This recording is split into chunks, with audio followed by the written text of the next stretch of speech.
കൊടുക്കുമോനെ, അച്ഛന് കൊടുക്ക. നീ ആർക്കും ഒന്നും കൊടുക്കണ്ട കേട്ടാ. ചെറുപ്പത്തിലേ ഇങ്ങനെ പഠിച്ചോ. അതെങ്ങനെയാ, അച്ഛന്റെ അല്ലേ മോൻ. ആ രമണേച്ചി, അതിപ്പോ എങ്ങനെയാ ഞാൻ തരുവാ? ഞാൻ നോക്കിട്ട് പറയാട്ടാ. ഓ അതാ രമണേച്ചിയാപ്പാ, എന്റെ മാല ചോദിച്ചു. മാലയാ? ഓ ഓർക്ക് നാളെ എടിയോ പോകാൻ പോലപ്പാ. ഓ അതിനെന്നാ അമ്മേ, അവർക്ക് കൊടുത്തൂടെ? ഇല്ലാത്തോണ്ടല്ലേ അവര് നമ്മളോട് ചോദിക്കുന്നുണ്ടാവുക. ഉള്ളവൻ ഇല്ലാത്തവന് കൊടുക്കണം തന്നെ പ്രമാണം.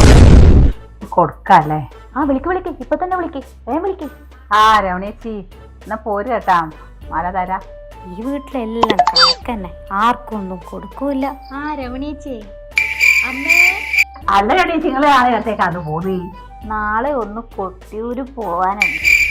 മോളെ സുഭജെ, നിന്റെ സെറ്റ് സാരി ഒന്ന് രമണീച്ചിക്ക് വേണേനു. ഓ അതിനെന്നാപ്പാ, ഞാൻ നോക്കട്ടെ. സുഭജെ ഒന്ന് സെറ്റ് സാരി തരുവാ. ആ പണ്ടാര തള്ളക്ക് സെറ്റ് സാരി കൊടുക്കാത്തിന്റെ കുഴപ്പേ. തള്ളക്ക് സെറ്റ് സാരി ഉടുത്തിട്ടേ പോയിക്കൂടും. അതെന്നാ ഓള് വരാത്തെ?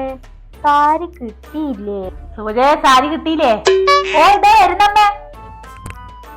അയ്യോ രമണീച്ചേ, സാരി നാട്ടിലായിപ്പോയി. അന്ന് ഉത്സവത്തിന് പോയപ്പോ വീട്ടിൽ വെച്ച് മറന്നുപോയി. ഇനിയിപ്പ എന്നാ ചെയ്യുക? ഓ അത് സാരമില്ല മോളെ. എന്നാ ശരിയേ, രമണീച്ച് വരുന്നേ. ഉള്ളവൻ ഇല്ലാത്തവന് കൊടുക്കണം എന്നല്ലേ പ്രമാണം.